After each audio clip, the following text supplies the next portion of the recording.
Hello and welcome back to POSAdvisors guide series for EncorePOS. My name is Billy, and today we'll be taking a quick look at the Tax-Exempt Sales report. This report provides a listing of all tax-exempt sales within a described time frame in order to satisfy many state reporting requirements.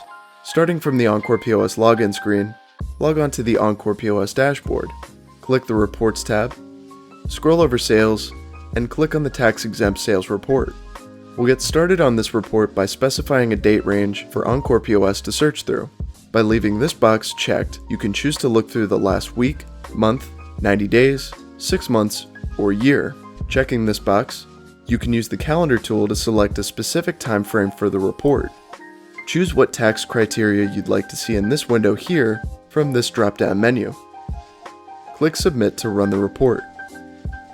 With the report open, you can choose to copy it to your clipboard, send it to an Excel file, a PDF, or directly to a printer. Use the search function to find particular entries and the page options at the bottom of the screen to navigate the list. When you're done here, click this button to take you back to the previous page. That's it for this video today. Be sure to subscribe to keep up with the latest and greatest from POSAdvisors. We'll have our website link and our support number all in the description under this video, so don't hesitate to call us if you need us. Thank you so much for watching. Have a great day.